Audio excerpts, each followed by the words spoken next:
This one.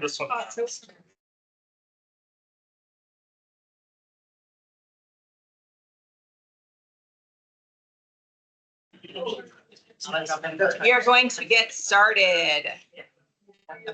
Hello, I am Tenley Peterson. I am starting this LRPC meeting on behalf of Commissioner Sarah Steinberger, who will be joining us momentarily.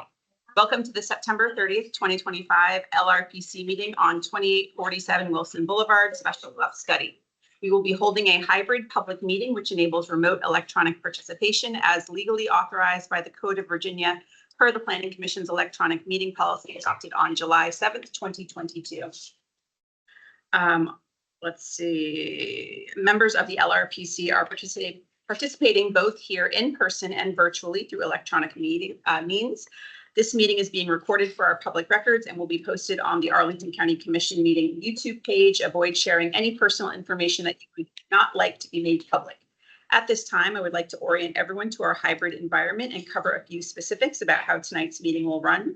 Members of the public may attend the meeting here in person or electronically by using the Microsoft Teams link provided on the LRPC web pages, the county events calendar, and the email notification sent to LRPC ZOCO email subscribers. Additionally, there is a dial-in phone option for those who wish to use it.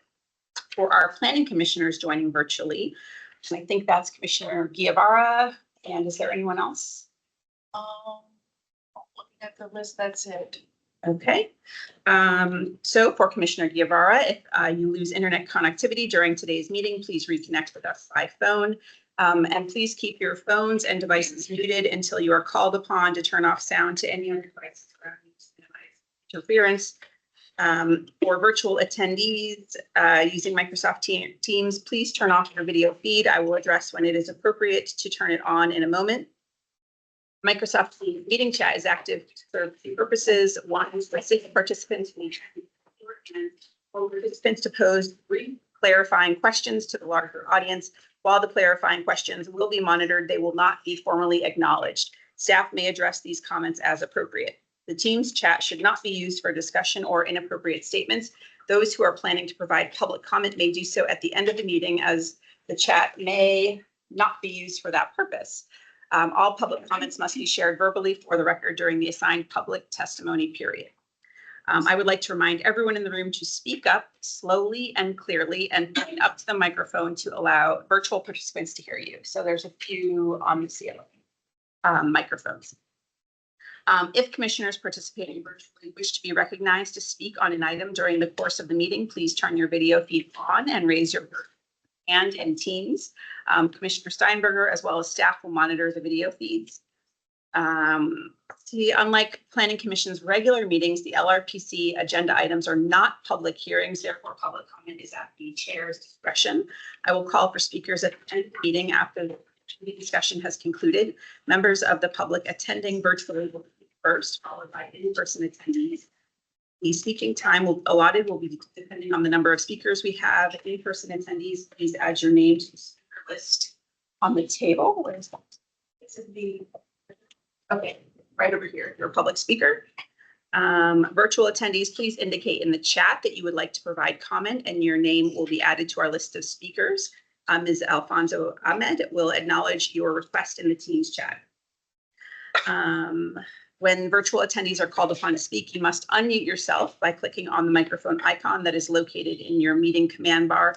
The moderator does not have the ability to unmute you. You will be muted when your time has concluded. As an alternative, public comment may also be provided on the public comment form posted on the LRPC webpage. Lastly, this is a public forum. Tonight's meeting will be recorded and posted to the county website. All information associated with tonight's meeting, whether written or spoken, is subject to Freedom of Information Act requirements. So we have a full agenda tonight. And are we going to for staff presentation? Or we can, but I would, because Margaret is online and she'll start with that first, but I was wondering if we could do a quick introduction to see, so I can record this on, yes, in the room and all that. Okay, thanks. And here we have our chair, Commissioner Steinberger. We have gone through the script and are just getting ready to do introductions. So I'll start. I am Tenley Peterson. I am chair of the Planning Commission. Matt Ladd, with County Planning Staff and Comprehensive Planning. Matt Weinstein over at the law firm Meyer Woods, here on behalf of 5 Squares Development, also a longtime Arlington. My name is Tony Striner. I'm here with the Planning Commission. I'm Meg Flores. I'm here with the Transportation Commission. My name is Jay Brodsky. I'm here for the Lion Village Citizens Association. Chad Berwick with the Clarendon Courthouse Civic Association. Paula Madeo, Planning Commission. Steve Sockwell, Forestry and Natural Resources Commission. Brianna Torres. Jim Lantoli, Planning Commission. Natasha Alfonso with the Planning Division for the county. Sarah Steinberger, Planning Commission. I chair the LRPC team, so that's why I'm taking this meeting. Hey, y'all. Ron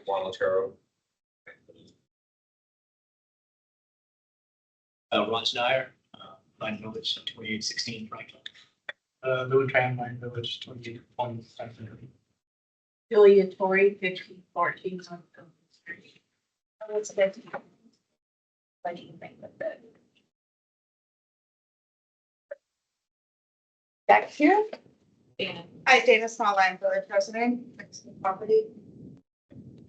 Leanna McInerney, Lion Village resident. Sorry, my hearing's not that great. I'm Mark McInerney, Lion Village resident.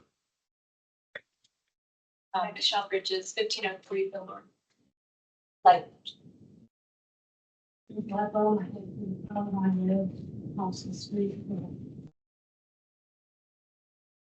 Andy Altman, 5 Squares Development.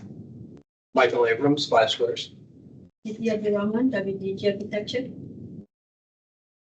And just to confirm, everyone seated around the periphery is not an assigned member of the LRPC, correct? You're here as a interested citizen or a backup for a committee of some sort. Okay, awesome. Thank you. Yeah, virtual people, introduce yourselves. Karen Gabata, Planning Commission.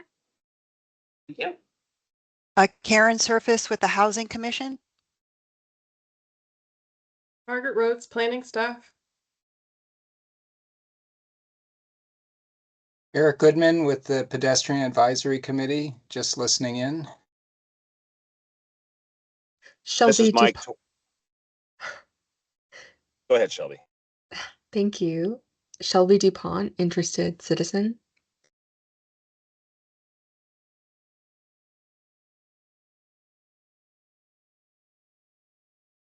Mike Torrey, 1514 North Fillmore Street. Bill Burgess, Lion Village Association resident. Did we get everybody online? I think the other counts are just backups for the folks who are going to be sharing in the room. So, okay. Great. So we already did the intro, so I think we're going to move to presentations. County. So Margaret is going to go first, and she's going to try to share the screen, I think. Yep. Thank you. Great. Can you see my screen? Yes. Okay.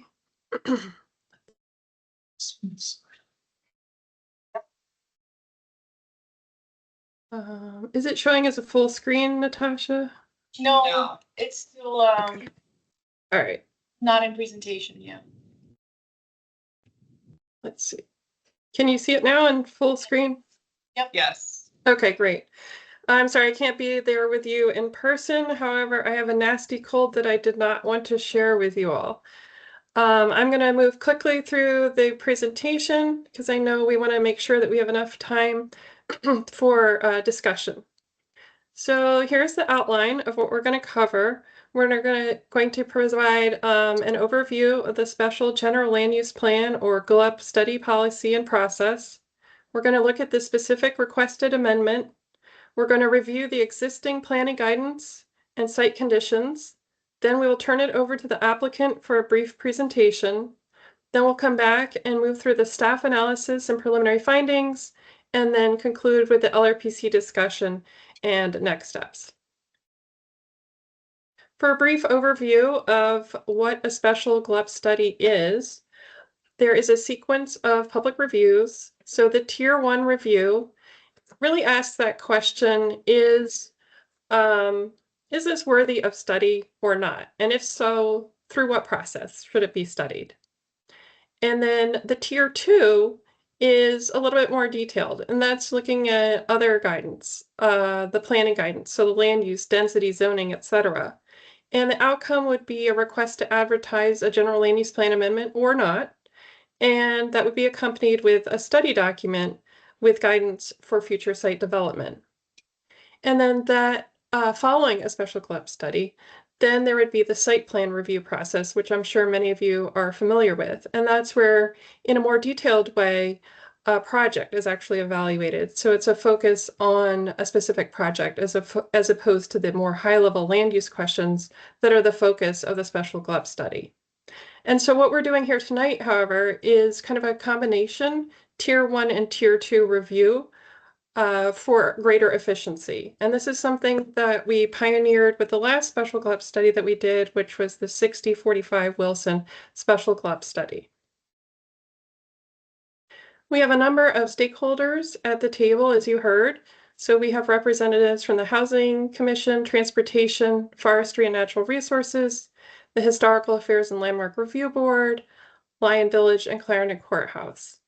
We also have the applicant, of course, and we notify people through our webpage, through notifications, LRPC notifications and other notifications directly to the Civic Association leadership, and with flyers distributed on the subject block and across from the block.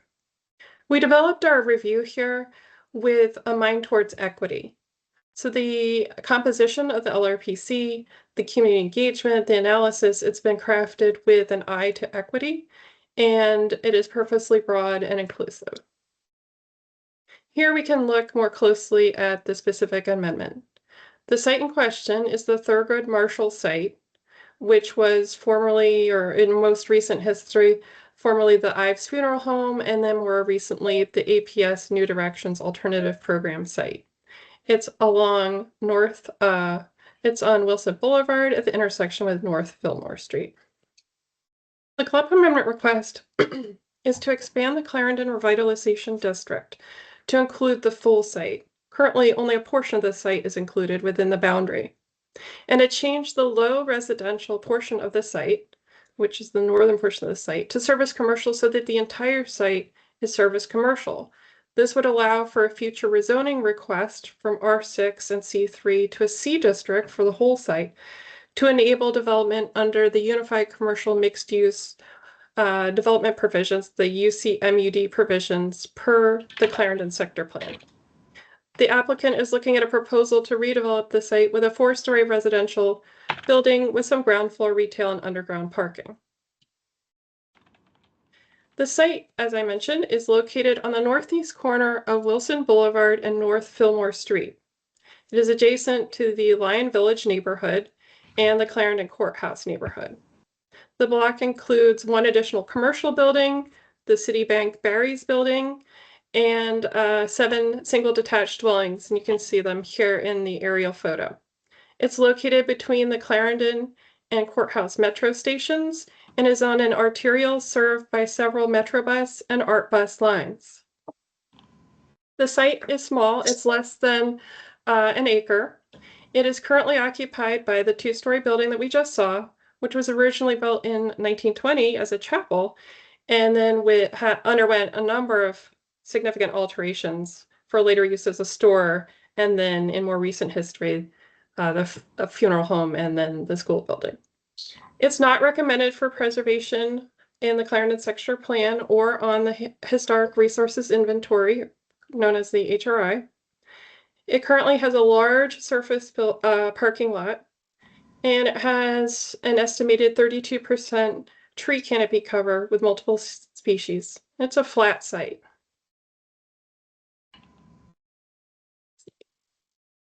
There we go. Here we can see an excerpt from the General Land Use Plan map.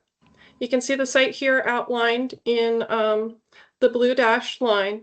And you can see that portion of it is within the black boundary of the Clarendon Revitalization District. And you can see that the southern portion of the site is that pink color, service commercial, and then the northern portion, the yellow color, is designated low residential. And here we can see the zoning.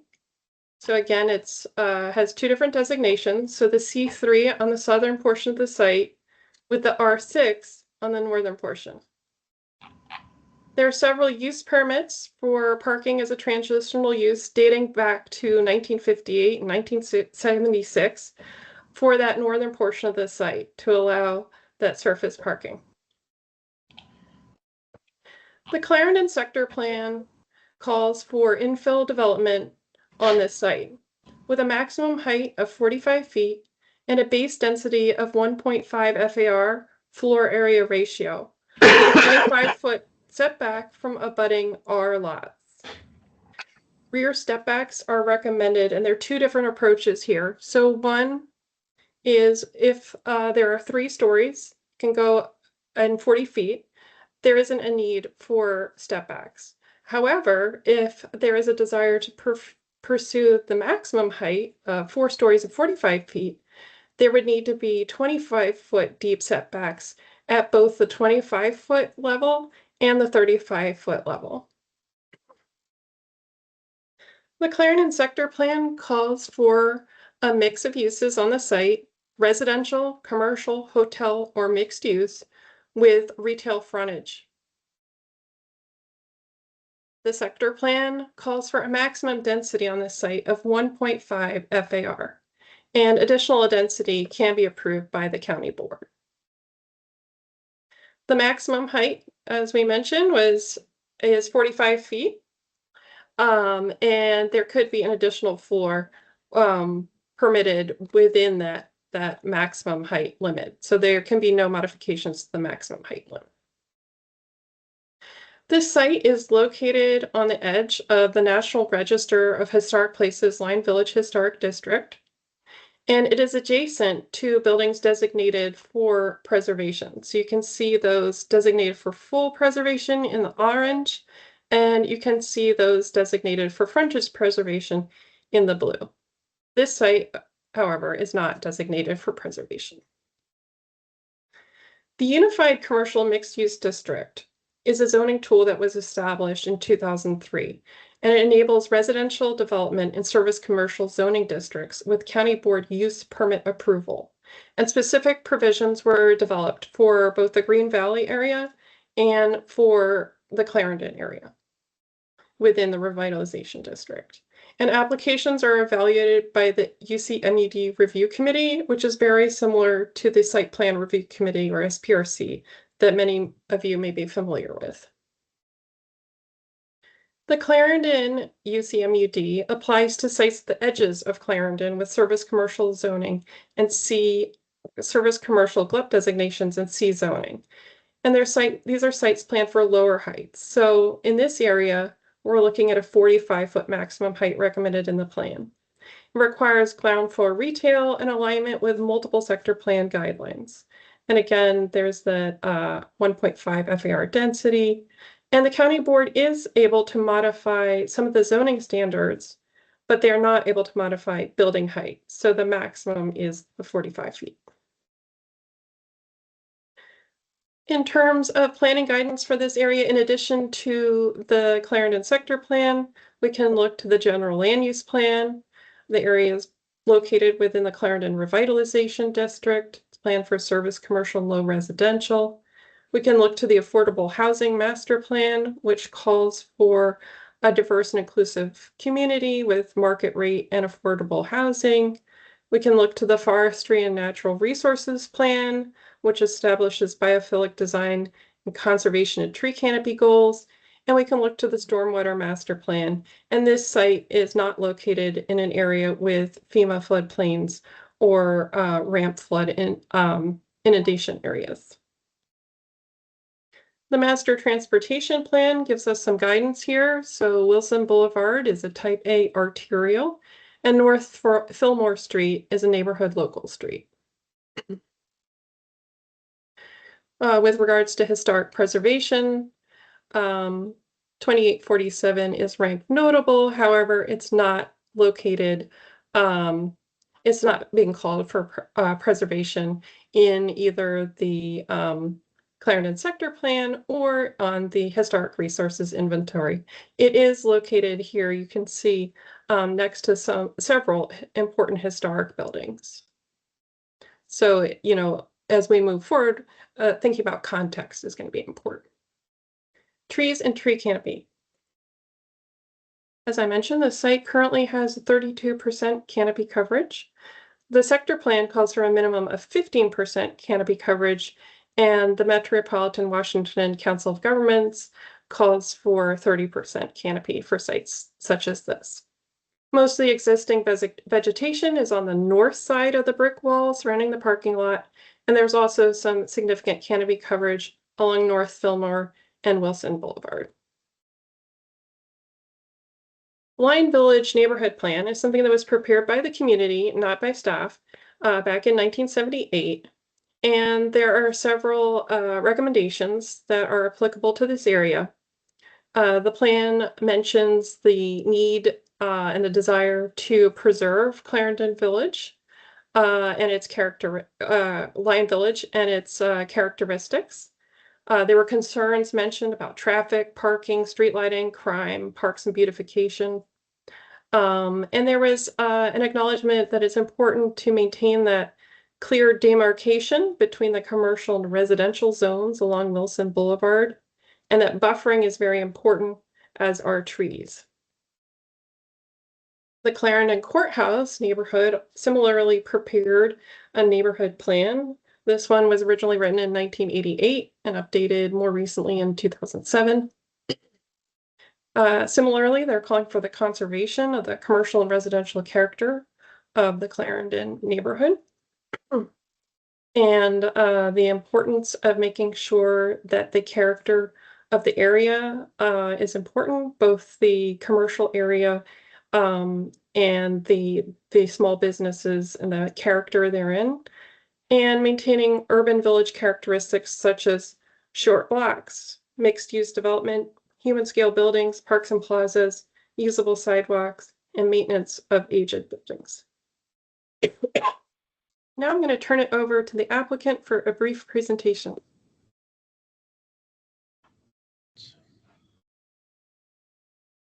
Good evening, everyone.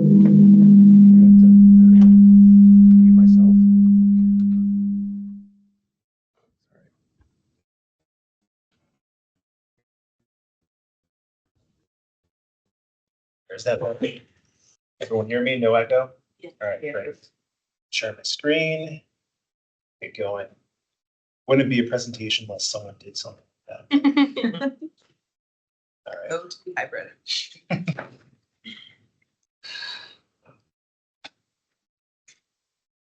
All right, can everyone see that? All right, well, good evening, everyone. My name is Matthew Weinstein. I'm a ladies attorney with Woods. We're very excited to talk to you about this potential application. I'll come out application. We talked about the application we filed earlier this year.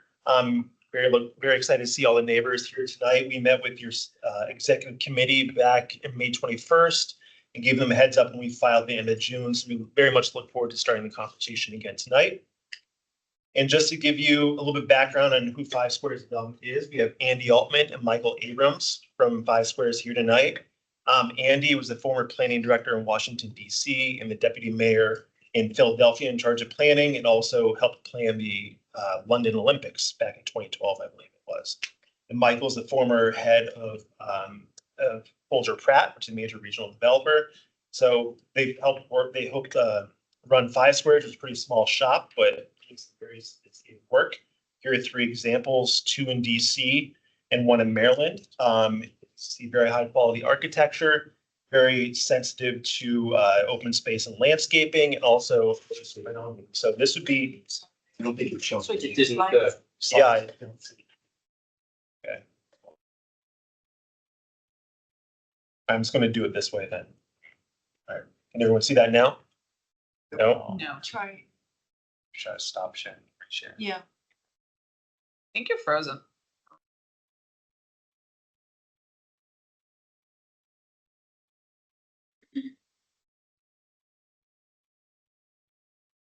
All right, so you can see that.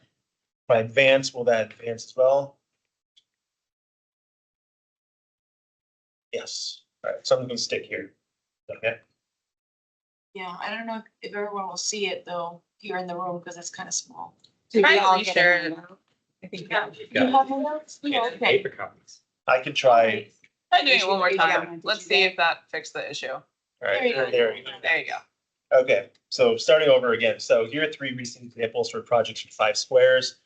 Strathmore Square, which is in the Groves North Strathmore Metro Station. Liz, which is near the Logan Circle neighborhood in DC, and Bond Red, which is near George Avenue in DC. So you can see very high quality architecture. But this project would be 5 Square's first project in Arlington. We're all very excited to talk to you about it today. All right, so just to reorient everyone real fast, I know Margaret talked about this. The site is at the intersection of Wilson and Fillmore, right in the heart of Clarington, about 876 feet from the Clarendon Metro, directly across Fillmore from Ambar, and across Wilson where Whitlow's used to be. I forget what the current restaurant is called. So just to show you existing conditions again, it is currently a vacant 2-story building, the Thurgood Marshall building, which you started out as a church, then was a funeral home, and then became a school for APS, which it's now vacant. And you have a vacant surface parking lot that wraps around the building towards the single family neighborhood to the north. Barry's, and I guess it's Chase Bank now, it's immediately adjacent to the site. Again, existing conditions, it's a vacant surface parking lot, not really an activating use or really fulfilling the goals and vision of the Clarendon Center plan. But map again, Margaret talked about this already, but basically the Clarendon Revitalization District line bisects the property. It doesn't follow property lines. It kind of followed Wilson and didn't take a particularly surgical approach to where the boundary was. But half the parcel is basically within the sector plan, half without. Half is zoned R5, half is zoned C3. So we have the very definition of a split zone and split GLUP parcel. So why are we here today? Why do we need a GLUP amendment? Why are we going through this process? A GLUP amendment really allows the site to unlock the zoning tools in the zoning ordinance that were intended for this location, specifically the Clarendon UCMUD regulations. The reason for that is because to be eligible to file for a UCMUD use permit, a site has to be first zone C1, C2, or C3, or CTH, which is a townhouse district. 2, located with the Clarendon Revitalization District. And 3, it must have a service commercial GLUP designation. If you don't have all 3 of those locked down, you cannot apply for an UCMUD use permit. The site is split zoned. The 2 parcels abutting Wilson are zone C3. The 2 parcels are zoned to the north are zoned R6. And also the site is split GLUPed. 2 parcels abutting Wilson have a split service commercial and low residential GLUP designation. And the 2 northern parcels have a low density residential GLUP designation. A portion of the sites in the revitalization district, a portion is outside of it. But as Margaret showed in her presentation, the site is clearly identified in the Clarendon sector plan for infill redevelopment, specifically residential mixed use up to 45 feet and 1.5 FAR. Without a GLUP amendment, the project would be limited to portions of the site along Wilson Boulevard. There's zone C3, the Clarendon with a GLUP designation of service commercial. That's only about 16,000 square feet. So it's making a small site extremely small. And a GLUP amendment would allow all 4 parcels to have the same zoning district and GLUP designation. The GLUP amendment also furthers Arlington County's policy goals, specifically would help implement the Clarendon sector plan's vision for a neighborhood where residents and visitors can walk to home, work, shop, and play. Again, a vacant 2-story building and a vacant surface parking lot doesn't meet that. And a GLUP amendment would allow the applicant to propose a project that effectuates the county's affordable housing goals because the UCMUD regulations have affordable housing requirements. The GLUP amendment would allow the applicant to propose a project that would develop in conformance with streetscape, open space, and site design requirements provided in the Clarendon sector plan. As many of you know, the sidewalk right in front of this building is uneven, somewhat dangerous to walk on. So this would help fix that. And of course, the architecture would be consistent with the Art Deco aesthetic in Clarendon. And finally, the GLUP amendment will allow the applicant to propose a project that would bring additional revenue to Arlington County compared to the existing use of a surface parking lot and an empty building. Just to preview what the project would look like. It's a ground floor plan, so you'd have retail about 660 square feet along Wilson. You'd have landscaping along Wilson and Fillmore as well. You'd have the loading area halfway up the Fillmore block, where the residential lobby just past that. Would have additional landscaping in the rear towards the neighborhood, creating a really nice buffer zone. We'd have shrubs and trees and be adhering to the 25-foot setback line required by the UCMUD regulations. And just to point out that along Fillmore Street, there's an existing 15-foot building restriction line going back to 1912. So it would create an extra wide setback from Fillmore Street, which we would have to adhere to. And again, here's some building elevations. We are proposing a 4-story building, 3 stories residential on top of retail, 45 feet tall, which is completely consistent with the Clarendon sector plan requirements, and it's only 10 feet taller than the residential buildings nearby, or what would be allowed for the residential buildings nearby. We are sensitive to the fact that to the north, we'd be looking for a setback and potential taper. Right now, we're showing a 5-foot taper between the 3rd and 4th floor, and a 20-foot setback from the property line as well. And just to summarize what the application could look like, the site area is 32,750 square feet. The project area, assuming the total density, 86,167 square feet. Retail area is 8,660 square feet. Residential, 77,570 square feet. 85 units, 43 parking spaces at about a 0.5 ratio would be underground parking. 6 retail spaces for a total of 49 spaces, and maximum building height of 45 feet. So this would be a very small project compared to recent approvals in Clarendon, but we really think it would be a real boon to the neighborhood. It would also be sensitive to the neighbors to the north, and would really help activate an area that's completely deactivated right now, for lack of a better word. So with that, I think that's the end of the presentation. It is. I'll stop sharing and turn it back to Margaret. Great, thank you. I don't know, Sarah, if we wanted to pause to see if there are any questions. I know we've already covered a lot of material and we have a little bit more material to cover, but I just wanted to know if you wanted to see if there are any questions so far. So the additional material is the rest of your presentation? Correct. Why don't we go through the rest of your presentation and then do clarifying questions just at once? Because I don't want to do 2 sets of clarifying questions. So sure. Thank you. Let's see. Okay.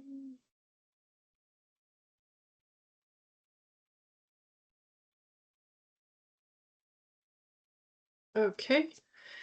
Can you see my screen okay? We can. Thank you. Thank you. So now that we've seen a little bit of what the applicant is interested in, I wanted to share with you some proposed guiding planning principles that could potentially inform future development of the site. This is a little bit unique in that a number of our special general land use plan studies have been in areas that did not have an adopted sector plan. This area does have an adopted sector plan, but the special GLUP study is needed because the request is not something that was anticipated by the Clarendon sector plan, given that only a portion of the site is located within the Clarendon Revitalization District.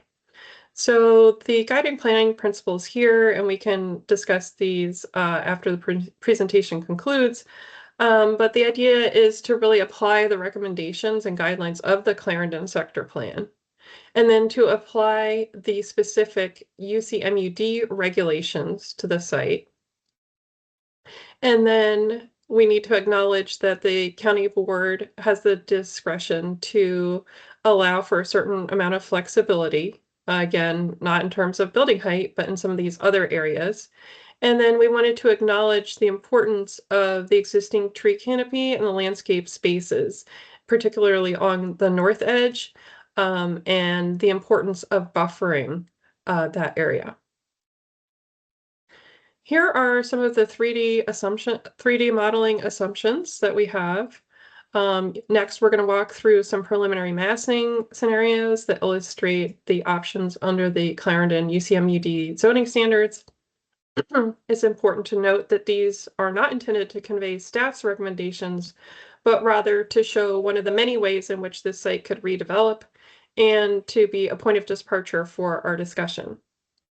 Several factors influenced our design. Of course, the 25-foot required setback from the R properties. We looked at both the 3-story and 4-story height options under the UCMUD. We prioritized the conservation of the tree canopy and landscaped area along the northern edge by locating the ramp within the building that we were modeling. And we looked at multifamily development options. And you can see here the ground floor, upper floor, and corridor width assumptions. And we Okay, now we have an echo. Someone has. There we go. Looks like someone was off mute. And we assumed underground parking in all of these scenarios, and we assumed a range of approximately 850 to 1,000 square feet per dwelling unit. This is scenario 1. This is a by right scenario. So by right means that this is something that could be done now without going through a use permit or site plan process, for instance. So right now, the southern portion of the site is zoned C3. So there could be a by right, let's say, retail use on those parcels. And the assumption would be, given the small site of the development, the developable area, that this would be, that there would be surface parking to serve the retail use. And that 2 stories is probably all that could fit here and be parked. C3 actually allows building heights up to 75 feet if it can be parked. And there are very extensive by right parking requirements. And so our modeling showed a 2-story height limit is all that could be achieved and parked here. That is the by right scenario. Let's see. I think it's not advancing. There we go. So this is the second scenario. This is assuming a UCMUD redevelopment project on the existing C3 parcels only, so on that southern portion of the site. And here we're looking at a 3-story or 40-foot scenario. So this would allow for multifamily with some retail on the ground floor. And we would assume, because it's just on the front portion, that the remainder of the site would remain surface parking, which it is currently. This is the 3-story option, has no required setbacks. And then we deemed the 4-story option infeasible in terms of the floor plates, given how small the developable area on just the C3 sites is. Here we have the third scenario, and this is assuming that there was a GLUP amendment and that the entire site was zoned a C district. This would allow for underground parking. We have shown it with an interior parking ramp. We have here the 25-foot setbacks. So those are both from the single detached parcel to the north and the parking lot area on the adjacent Citibank and Barry's parcel. So that parking area is also R6. So we're showing that 25-foot setback from that parcel as well. And here we're showing a 3-story option with no setbacks. Sorry, no stepbacks. Here is the 4-story option on the same site area, so across the entire site. We're showing the same setbacks of 25 feet as we just discussed. But here we're showing step backs of the 3rd and 4th floors of 25 feet per the UCMUD provisions. So they're fairly substantial setbacks here, and you can see that stepped effect on the northern portion of the model building here. This is the last scenario, the 5th scenario that we modeled. This shows UCMUD development again across the full site. Again, the 25-foot setback from the single detached parcel to the north. But we're making some assumptions here that potentially the county board modified the setback from the Citibank and Barry's parking lot. And that maybe there was a modification to the step back on the 4th floor. as opposed to the 25-foot setbacks at the 3rd and 4th floors that we saw in the previous scenario. So these are just some of the different ways in which the site could redevelop. We did a preliminary trip generation analysis based on our modeling scenarios. So here you can see the difference between scenario 1, which was that buy right scenario. What if it redeveloped as, say, retail on the southern portion of the site only, the C3 portion? You can see there are some fairly substantial auto trips and transit trips generated at the AM peak hour, which is in orange, and at the PM peak hour, which is in blue.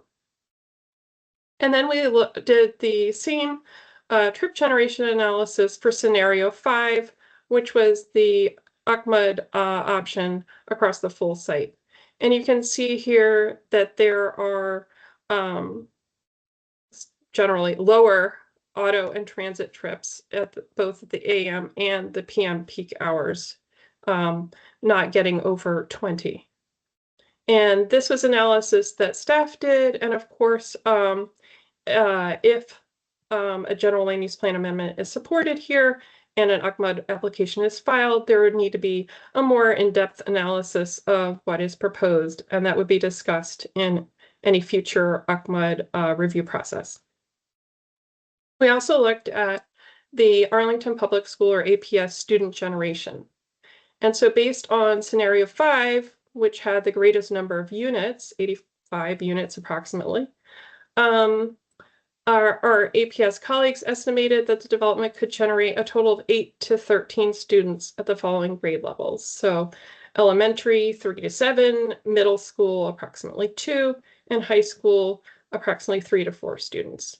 And of course, this is based on our scenario and is an approximation. So here are our preliminary staff findings. UCMUD development on the current C3 parcels would only yield about 19 to 23 units and would continue the use of the surface parking that is there now. The requested general land use amendment and potentially rezoning to a C district across the whole site would enable UCMUD development, which is what was called for in the Clarendon sector plan. The UCMUD development with a 25-foot setback from the adjacent single detached parcel could allow for a gradual height transition from the 35-foot maximum height allowed for our single-family districts to 45 feet as the maximum height here on this subject site, and then to the greater heights that we see in the core of Clarendon closer to the metro. Required setbacks could potentially be modified, and step backs could also potentially be modified. But it's important, of course, to maintain sensitive transitions across the area. Staff recommends that the county board, this is our preliminary recommendation, advertise an amendment to amend the Clarendon District revitalization boundary to include the entire site, and to amend the GLUP from low residential to service commercial for that portion of the site that is not currently designated service commercial, and accept a study document that would include a summary of the LRPC process, our discussion here tonight, guiding principles, and staff recommendations. And that would be shared online for a 2-week public comment period that would be allow anyone to provide comments prior to any potential hearings at the Planning Commission and County Board. And now I'll turn it back to you all for an LRPC discussion. Thank you. Thank you very much. Great. So we'll start. So first, before we get into discussion, I just wanted to remind folks that if there are public comments that you can sign up on the sign-up sheet behind me to make public comment at the end. I will determine how many minutes y'all get once I know how many people have signed up. It's math. For virtual speakers, please put your members of the public who would participating virtually who would like to provide public comment, please put your name in the chat. Please do not have further discussion in the chat, but if you would like to make public comment, and you should drop your name in the chat and we will add you to the list, and we'll do virtual comments and then in the room. Yeah.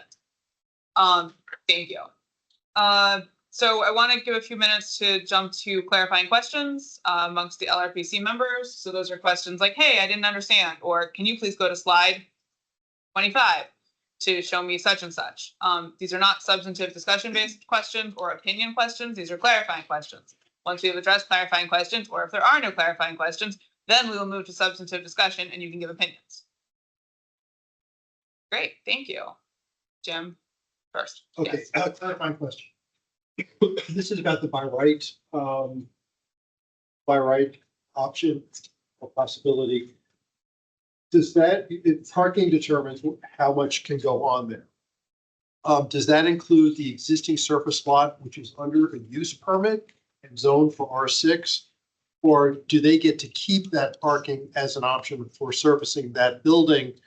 Or and have you figured out whether they could go down on the existing C3 site to, by let's say 2, maybe even 3 levels, how much parking that would provide and how that would factor in?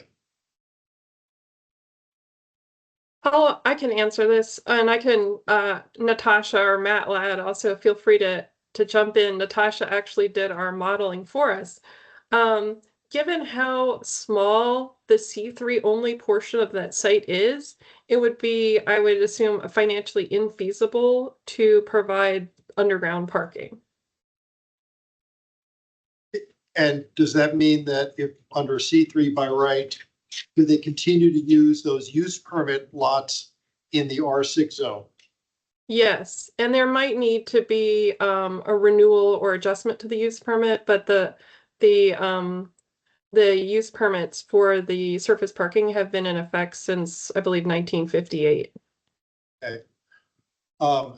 And you figured out how much parking that is, how many units, if it was both retail and residential, that would support? Because it could go up more than 2 stories. Natasha, do you want to take that? You were, so that question again? Excuse me. Do you know how many parking spots are on those 2 surface things? And how much retail and how many residential units would those number of parking spots support? Of existing? The existing on parking? those, the existing surface lot. So I, It was roughly 25 to 30 Spaces. spaces on that lot. And that would support the 13,800 square feet that's shown on the screen of retail. What about residential? Residential is not allowed by right in C3. Okay, well, that's not clarifying. So C3 would only be retail. Right, so it could be retail, it could be office, it could be, I think, hotel. You know, it's the general commercial category, but not great. residential. Great, thank you. That was great. This is my question. Thank you. Okay, Jay. sorry I forgot your name, but Lion Jay, Village. yes. Jay, hi. Hi.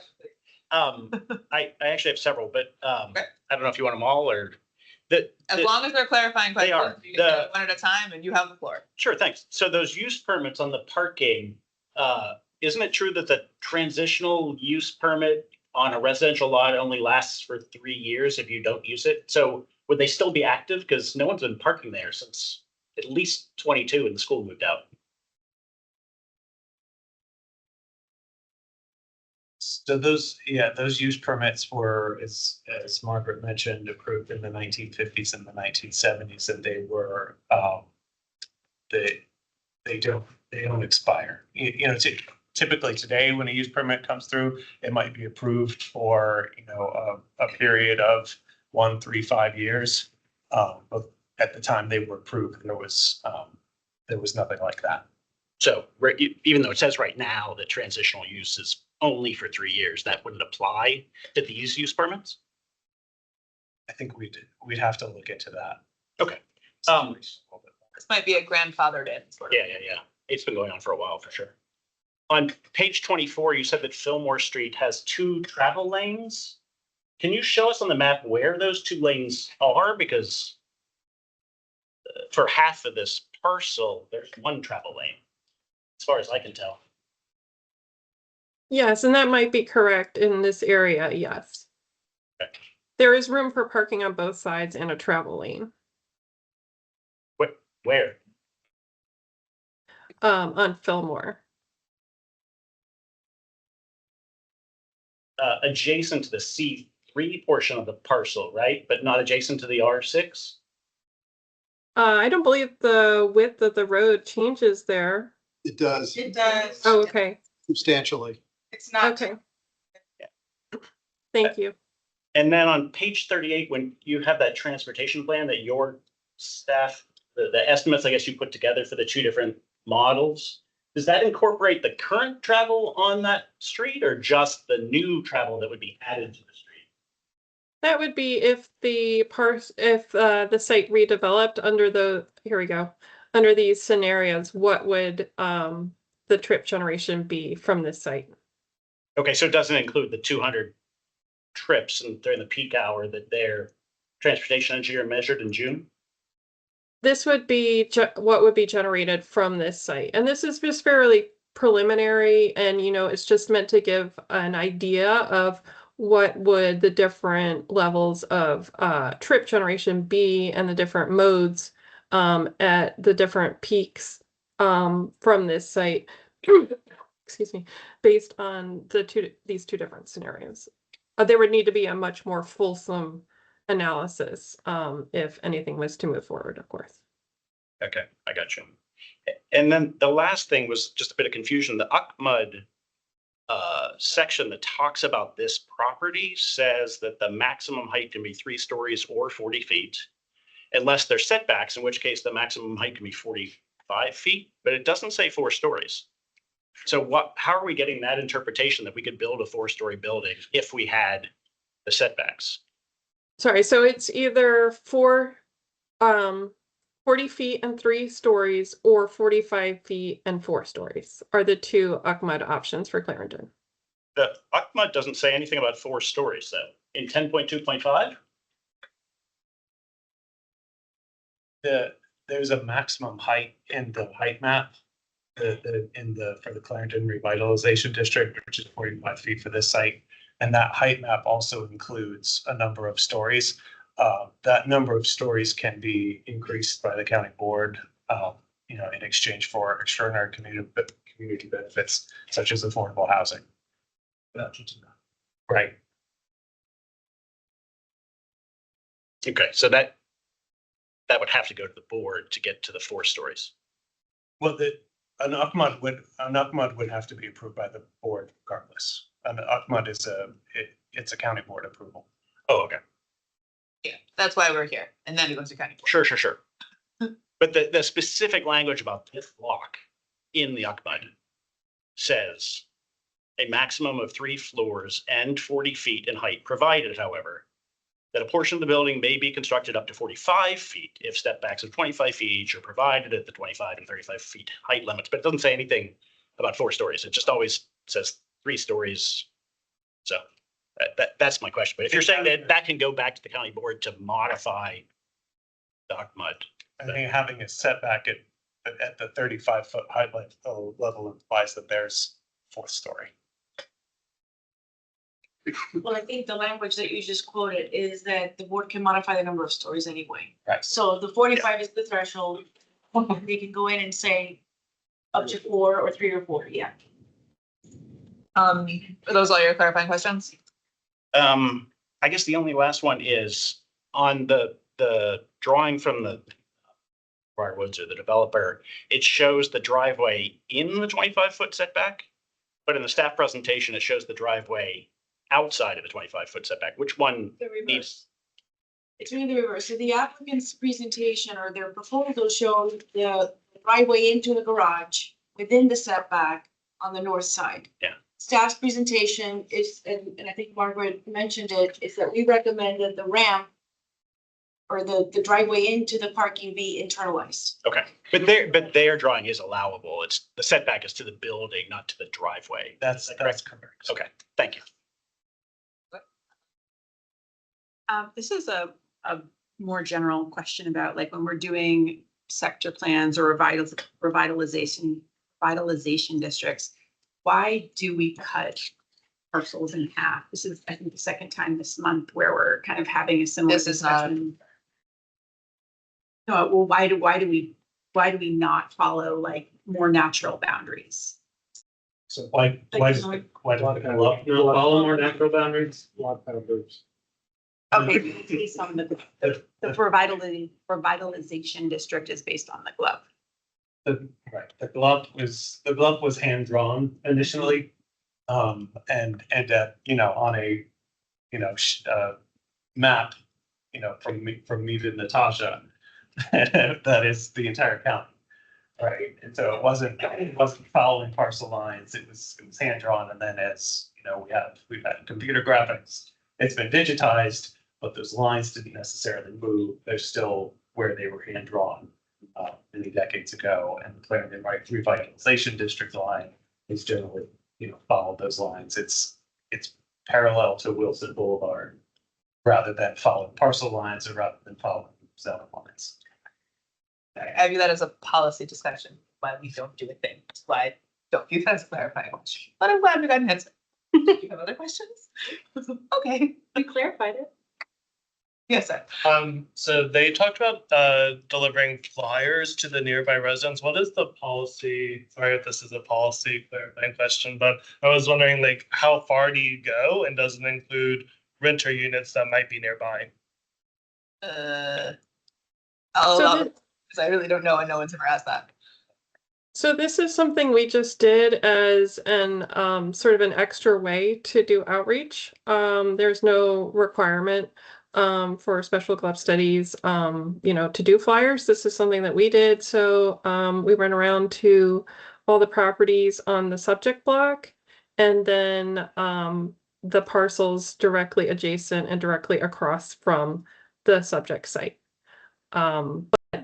The primary mode of outreach to our neighborhoods is through the Civic Association leadership. So I'm not sure how each civic association does their outreach, but that is the primary vehicle, in addition to posting on the county website and sending out notices through the LRPC and other channels.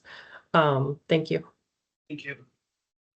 I saw some hands in the periphery of the room. The clarifying questions are just for the members of the LRPC, but if you do have questions during public comment, you can raise those so I can answer real time, but typically our developers and staff will get back to people who do have questions, pretty quickly. Any other clarifying questions, or we can move to kind of, comments and general feedback and more open discussion. I have sort of a process question. I don't know which section you want that in. Sure, let's use that as the transition into the general discussion. So your question? So in the administrative guide for the GLUP study process, it says that a change is less likely to be recommended, when there hasn't been anything changing in the study area or in an adjacent area, and then we're going to look for some conditions that have changed to warrant revising the policy. So what conditions have changed here? Well, it would seem like the building that we used, main building. So I think that would be something that would qualify as a change. There haven't been residential properties on these lots since 1958, but nobody's needed to do anything about that. Like, that's not new. This has been going on for 70 years.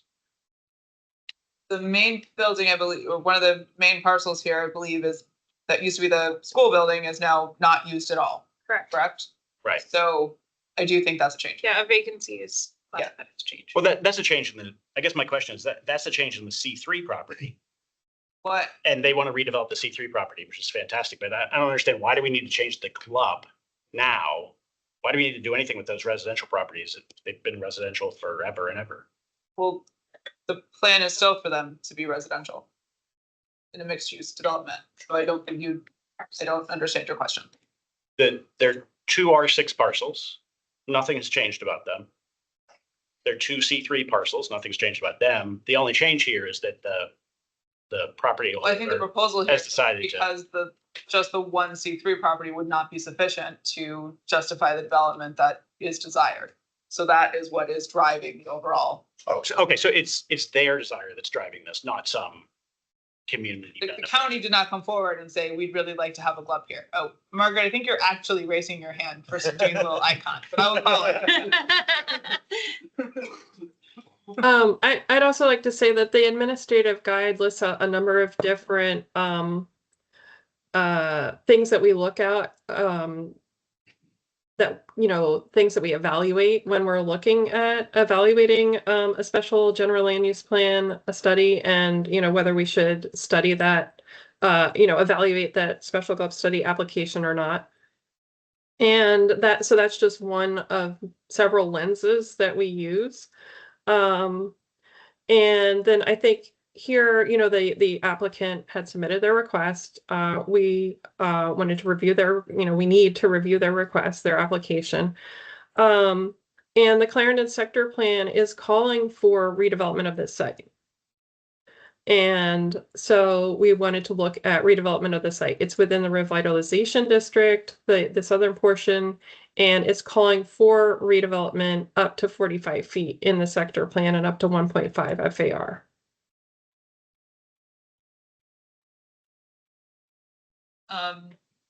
Any other comments, feedback, anything, the guiding principles, or sort of otherwise, thoughts on the different proposals that staff put together? Yeah, my staff is preserving fairly wide 25 feet true setback, not setback, right? Got that right. Yeah. Because right now it is green. It's been green for 70 years. It actually looks like it's part of the house next door. But the point is, when we've been redeveloping along the north side of Wilson Boulevard, this is an issue with the Oracle building. And you'll notice behind the Oracle building, there was a sort of a hardly used open space park that was part of the site. That was preserved when the Oracle building was built. It went through site plan review. And that was a big point of contention that needed to be there. And that is still there. And that's what we're looking for, what both Lime Village and the sector plan really anticipated, be that sort of buffer between the neighborhoods and the new development. So that green space, which you have, staff has acknowledged in their scenario, I think we really need to preserve. I think the step backs are important. Step backs are important too. Again, this is something we raised with the development 2 blocks up, which was approved, that we wanted that also. And we got an additional step back there. Oracle building also got step backs as notches where it faced the neighborhood. So, I prefer the scenarios that have both 25-foot buffer, green space buffer, and the setbacks. The step backs, both the setback and the step backs. And having the garage move totally under the building rather than sticking out. The garage entrance, in fact, the further down, better. Or further, closer to the Wilson. Yes, sir. Yeah. I would support what Jen is saying about moving the garage to the internal space and basically allow more of a buffer, more of a green separation. But I do want to lay a marker that this site has potentially very difficult issues with the tree canopy coverage. It is very rare to have a site this close to Wilson Boulevard that has 32% tree canopy coverage. And when you go and stand in the middle of the parking lot, that huge expanse of impervious surface, you do get the feeling that you have tree coverage on 3 sides. And that is really unusual. It's almost a park-like aspect. So I don't know what the applicant intends to do about tree canopy conservation. And certainly the staff is right to support preservation. But I really think that this presents a somewhat difficult issue. If the applicant intends to say, go on the Clarendon sector plan and go with 15% tree canopy coverage, well, that's a reduction and a major reduction. And it's also an impact on the sort of psychological feel that you get from being on the site now. But having said that, I mean, there's some real opportunities here for architecture. The Barry's building, as I prefer to call it, not the Chase building, is sort of a nice Art Deco feel. And with the right architect, this could be a really handsome building, really handsome site. But I do want to, as I say, lay a marker down for conservation on the site, because right now, sort of by nature of the ARCMUD process, the plans are all mushy.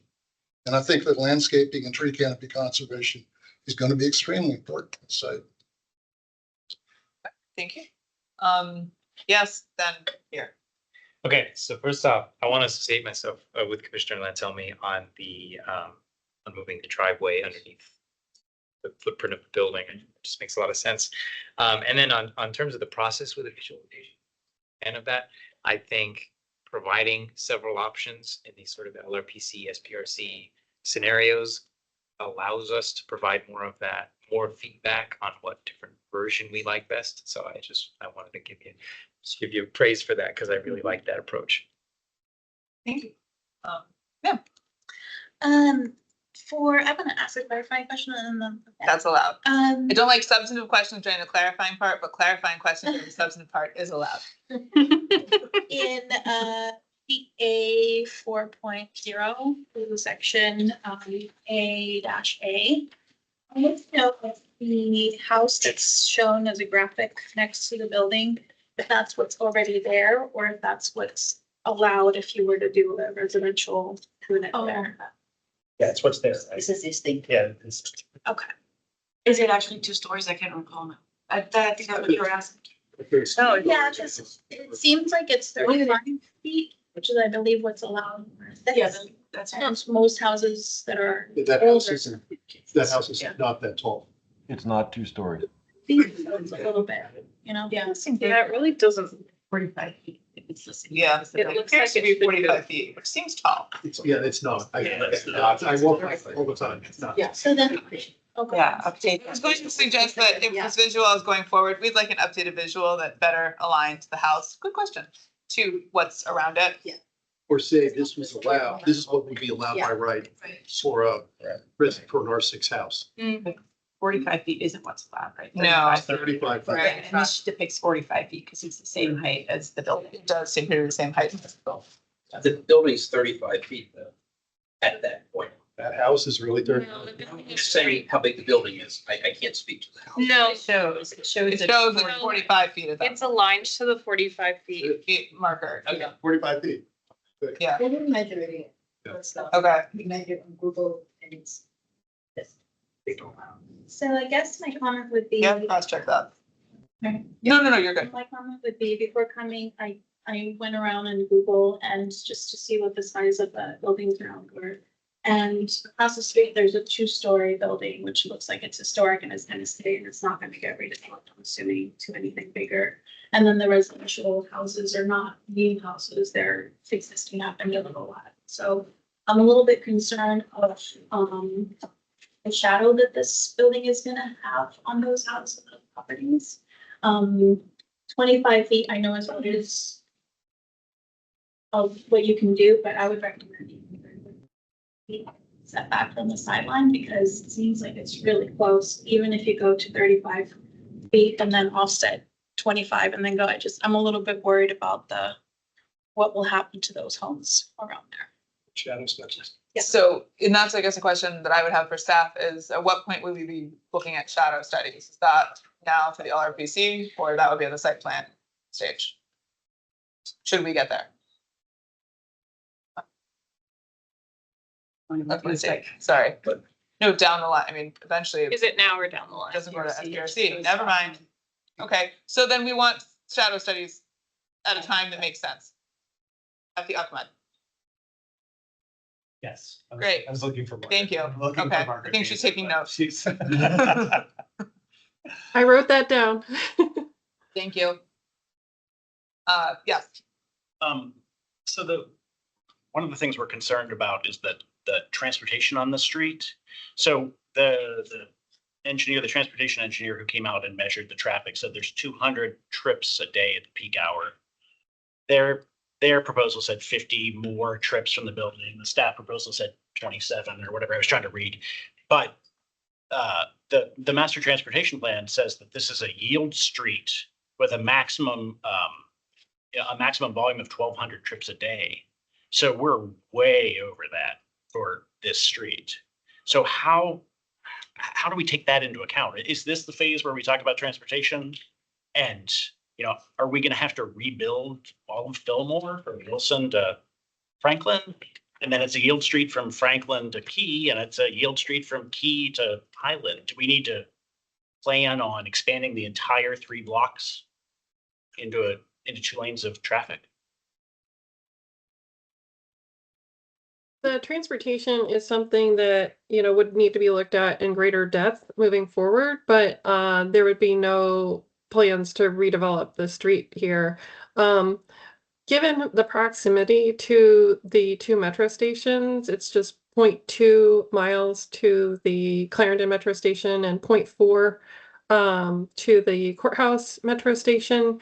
And the 4 different metro and ART bus lines that run along Wilson Boulevard here, I would imagine that a large percentage of the trips would in fact be walk, bike, or transit trips.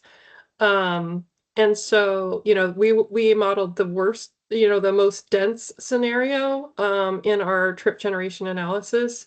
So it's likely that the actual trip generation would be slightly less than that. But again, that's something that we would need to look at more in greater depth moving forward.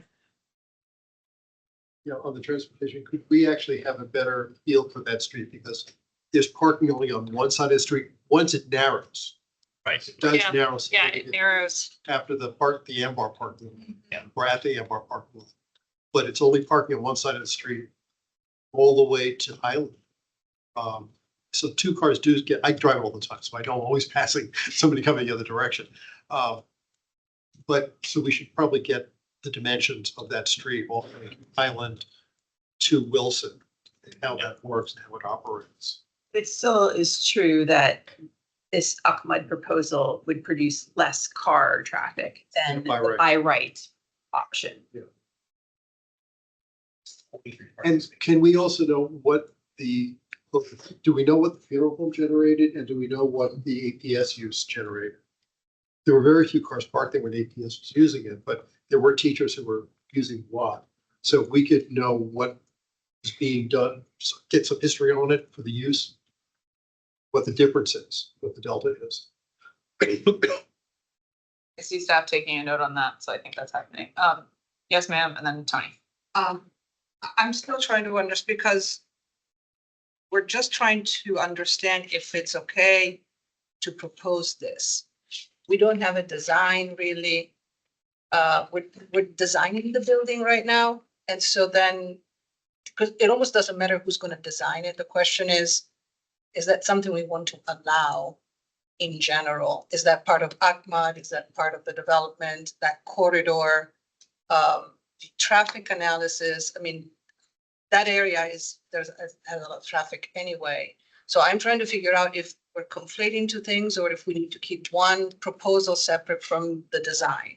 Because we can certainly try to design this building today, but that's not what we're doing right now, right? Like, I'm trying to understand if that's the process here. We're trying to figure out what they're. Yeah, like what we're style do we like? What shape do we like? Right, and that's, the 5 proposals I think are gonna help with that, but at the same time, the site development is what is a priori here. That needs to be, so for me, focused on, like, is that something that we want or not? And then you can still then say, I want the building to be 2-story, 3-story, 4-story, and that's the recommendation that comes with that. I don't know, am I not understanding the sequence? Right now, the north side is R6 and. Right. And the bottom is commercial. I think it's C3, is that right? So the question is, do we want the R6 component to become part of the UCMUD? That is really the question to me. More than anything. And Natasha, is it right that when there's an UCMUD, usually there's just one meeting? So we will have this meeting, and if we decide to move forward, then there would be one UCMUD. And then theoretically, it goes to planning commission hearing and then the board. I'm gonna look to Matt because that's not my area. We don't What I have do. a lot of months that come through, Right. but recently, yes. It will be project dependent, but recent months that have come through. It's one.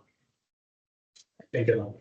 But we could request, we need more discussion. Consider this divided, it might be good to have. So I think that's a question for once we get to actually having the UCMED meeting. I'm not going to commit to having multiple UCMED meetings before we've had one UCMED meeting before we finish this meeting. Yes. Yeah, just that's a great question, because I think just to keep the forest, see the forest of the trees here, what you all are looking at today is whether a GLUP study and then a GLUP change is Right. appropriate. And that would allow the applicant to apply for an UCMUD use permit or rezoning. And then ultimately the county board would take up the GLUP amendment, the rezoning, and the UCMUD use permit all in the same meeting in the future, right? So this is about, can we play in the sandbox essentially? Are we allowed to proceed with this? And then site design questions about taper, landscaping, parking. Take notes, garage, all, yeah, we're taking the notes. That's all a project specific discussion. This is more about like, is it appropriate to have that? Is that what Arlington does? Yes. Oh, sorry. There you go. I was taking notes. No, all good. It was really interesting that Tinley's question earlier about how they determine the lines. I've kind of seen this a lot because Clarendon Courthouse, like this, I've seen it. I think it makes sense to me to, bring this into the Clarendon Revitalization District. I think just because we put a line somewhere hand drawn doesn't really take into account really what was going on and really what the future could be. So I personally think that it makes sense to move this on to the Clarendon Revitalization District and incorporate the C together. So, Okay, I had forgotten to call on Tony. I apologize. sorry, Tony. No, not a problem. I agree with you. I think it makes sense to rope it in, but my comment was on the transportation elements, and I wanted to make sure that we're not losing sight of the sidewalks, particularly on Fillmore, because that's, if we're going to, might not generate a lot of vehicular traffic, but we will be generating pedestrian traffic. I want to make sure those sidewalks are wide enough to be able to accommodate that. That's all I gotta say. So I'm gonna go to Jay and Meg, and then I'm gonna assess if we can move to public comment. So we are targeting, may go a little bit past 8:30. I'm not inclined to go much past 8:30, and I want to give public commenters a chance to actually comment. So Jay. I just have to say, I'm not quite sure I understand this rationalization about moving the line that has always followed the C3 portion of this parcel. We're saying that in 1975, when this body decided that the area that was previously marked as undetermined use should become residential use, and that's exactly what happened. If you go back and look at that plan or that map in 75, that now suddenly 50 years later, we've decided, well, we didn't really need residential use. Now we want to switch it back again to commercial use. The rationalization that turned up in the staff report for 3033, the Clarendon Square project, said something like, well, the line is kind of arbitrarily drawn and it always was meant to be parallel to Wilson Boulevard, so we're just going to scoot it back. And to me, it seems like that kind of logic means we could scoot it all the way back to Langston Boulevard if we buy enough properties between Wilson Boulevard and there, which is exactly what this property owner has done. They bought the residential building next door and knocked it down. They bought the residential property next door to that, which, by the way, Jim, never had a house on it, which is amazing. Since 1923, there has never been a property on that lot next to 1431 Fillmore where the trees are. So for us to sit here and say, well, if we wait long enough to not do the development, eventually the LRPC will cave and change the map, is really frustrating to us. I mean, we've been working with this owner for 50, 60 years, 70 years, agreeing to allow parking on the lot so that the funeral could operate better, then agreeing to allow parking on the lot so that their tenant could afford the rent. And now we're being told, hey, guess what? All of that working with the property owner, we're throwing that all out the window because we've got a really fantastic developer and we're excited to have a great property here. We've been waiting for it since 1958, but it's very hard for us to accept, giving away residential lots, building 45-foot tall buildings next to our residences. Just because now we've decided is the moment to develop this lot after a very long time of waiting and living through a trash-strewn parking lot, which none of us want. Okay, Meg? To align myself with Commissioner Steiner's comments, I think that this property would serve good use to move forward through the Gulf Amendment. That's it. I have no real questions here. I think that this aligns with a lot of our county goals. Commissioner Peterson? I do think that it is appropriate to move the revitalization line to allow this to happen. I mean, this is going to be a mixed-use residential building, so it'll be a little, I mean, I don't even know if it'll be taller than what would be allowed in that R6. If that could go up to 35 feet, I mean, what we're proposing here with a 25-foot setback might actually be a little bit lower. I mean, it would, once the setback goes in, like at the first step back, that's your single family home right there. So people would be living in it, whether it's R6 or people would be living in it if it's rezoned and this becomes a mixed use property, and you'll get a few extra housing units out of it. So I like that. I would like to see the driveway under the building. I would love to see that 25-foot setback, have a lot of biophilia, like Steve mentioned. I would love to see biophilia on the building if there's a residential courtyard, possibly being able to put trees up there. I am also saddened to see that we might lose a 32% tree canopy space and go down to as low as 15%. So anything you can do to bring lots of shrubbery or trees or biophilia on the building would be much appreciated for me. I will align myself with Commissioner Peterson's comments, both in terms of moving the driveway. I think that the tree canopy and biophilic elements to his property will go a long way to sort of retaining some of the emotional and or physical feel for the community that surrounds this site. And I recognize that that is important. How we feel about a site matters just as much as what the site ultimately looks like. What that, our experience going through the process of a redevelopment should, in that direction.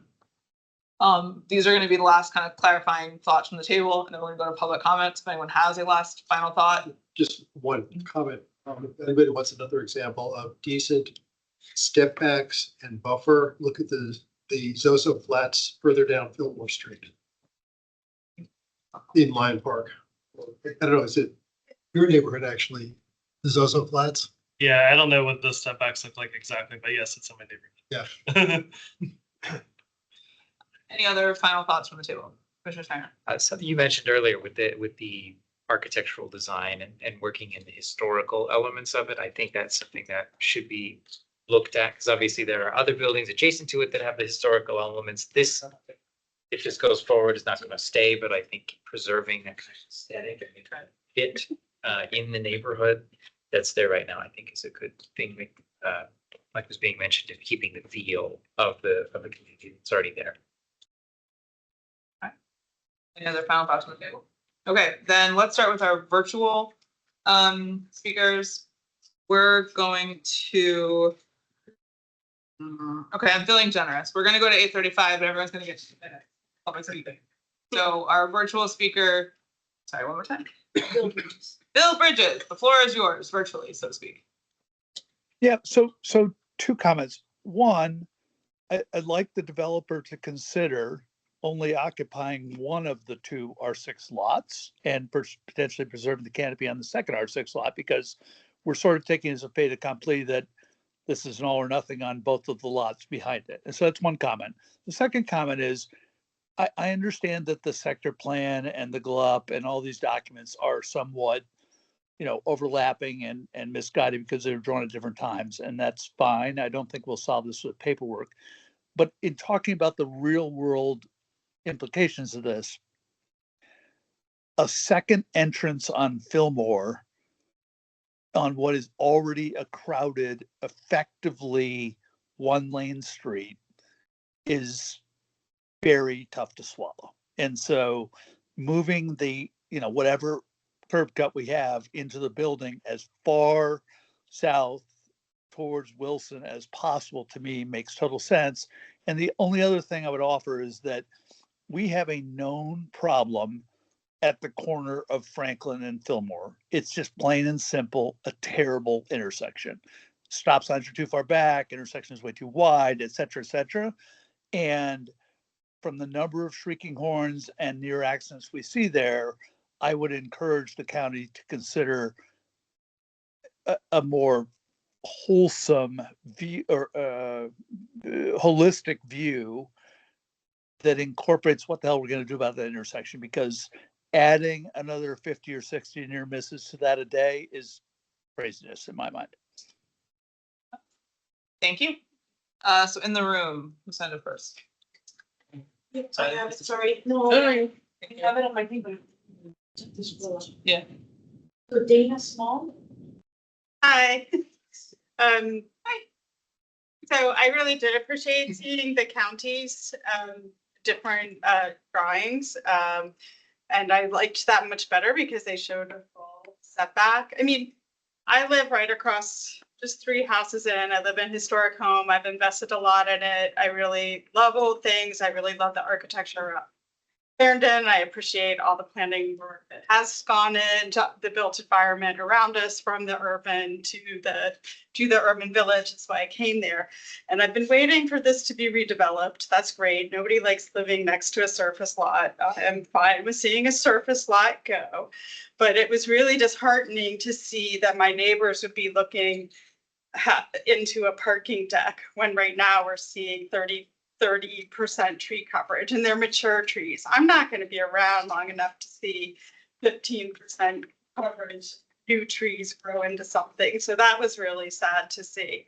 And I did appreciate that the county showed a true setback. And I think that's going to be super, super important. I didn't really understand the drawings, that I guess it was high and then low and then high. I don't know what that was. I would rather see maxing towards Wilson where we expected it. Another comment is I have lived here for 30 years. And so we have like really jealously guarded that parking lot and making sure that it was just used for transitional usage. So it is for the purpose of, and well, we've guarded that so that, because we do have a traffic issue. In fact, even for the school use and the different uses, we've had the gate pushed all the way to Fillmore. And at one point there was a no right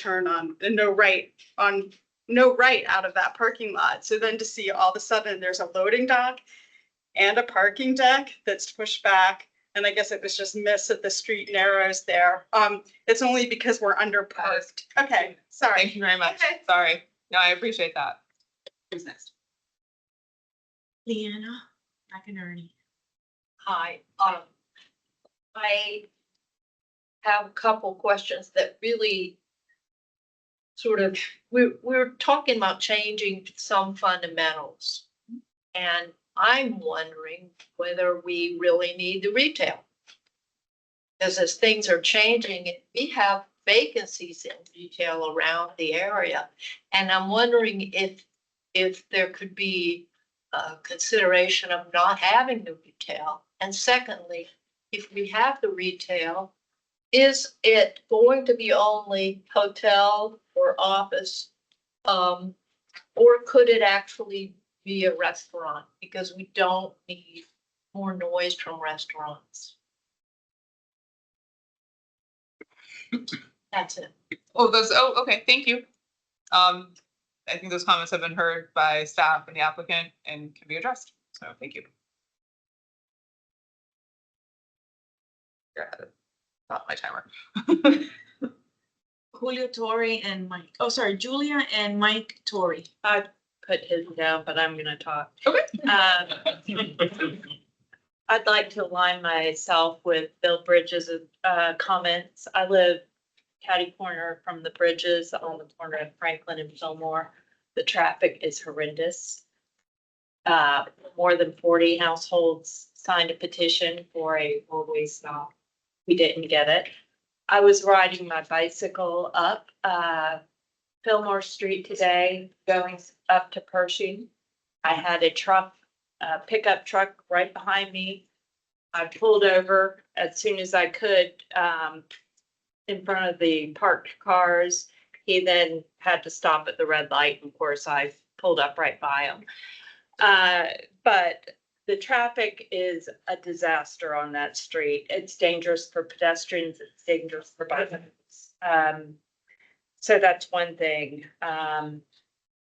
I would agree about the driveway and the servicing of this building being on Wilson Boulevard, which is a commercial avenue. And frankly, we do not need to have dumpsters coming through Fillmore Street. It's already a hazardous, narrow street.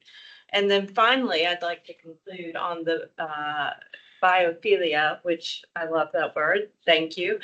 And Bill mentioned maybe reserving one of the R6 lots. That might be a great idea, because the reason why people would want to live in that building is not just for the transit or for the shops, etc. It's because they are living adjacent to single use or single family housing, which is the breadth of a urban village.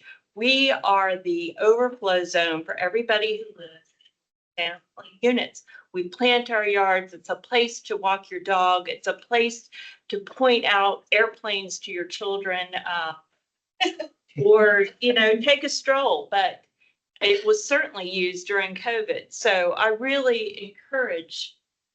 You finish your sentence, but that is 2 minutes. You to consider that. Thank you. One person. Yeah, one Oviedo. I'm just gonna build on Julia's comments, that I live across the street from her, in terms of the neighborhood. First, on the trees, that even though it is a paved spot with the amount of trees there, you do not get that feeling. And that's all gonna get ripped away, I think, which is very tragic for the neighborhood. I think in terms of, I am legitimately confused and concerned about the conversations that we've had about the Fillmore Street and its accessibility. To Bill and Julia's point about the traffic hazard, because we are literally catty-cornered. My neighbors can all attest to smashes that we hear throughout the night. It is not safe. And respectfully with the staff, I am concerned that this could, if we decide to go forward with this, that we will review parking and all of these issues afterwards. I think that is a recipe for disaster, and I would encourage staff to go back and truly look at that, because those statistics, I am not an expert in this, but I was sitting here and bewildered off. That was the findings that were found, in all due respect to the staff. But that is not the experience that I have. Julia's point, just trying to get up and down that street. Put that there and have a parking entrance anywhere beyond, either facing Wilson would be ideal. But if you push that in there, just with the Ambar parking folks, again, I'm not sure how y'all have factored that into this conversation, but that is a logjam. And there are safety, and that is not really a two-way street. That's just my viewpoint, but again, I will attach my comments to the folks that here. I think there are legitimate issues and concerns that need to be addressed. It would not be my druthers if we do that after the fact, including the point in which the shadows. I'd like to see if that kind of work can be done at a time. Last thing I'll say before you cut me off is, bought that house by, it's our expectation and hope that this plan would be developed. So it would be great to be done away with the community's input and concerns. Thank you. Okay. Okay, so we appreciate the conversation at the table, appreciate getting to hear from members of the community. This is obviously a very high trafficked, well-loved, kind of vital area, you know, in the heart of Clarendon. I think let's talk next steps. So staff, who does that part? Yeah, so in terms of next steps, the next steps would be for staff to go back and to take a look at, you know, everything we've heard tonight, the conversation and the recommendations we've heard tonight, and prepare a study document with our findings and a summary of the LRPC discussion. And then we would put the draft study document online for a period of 2 weeks to allow for public comment and comments from all of you. And then we would proceed to Planning Commission and County Board hearings, which are both public hearings, which would allow for additional community input and dialogue.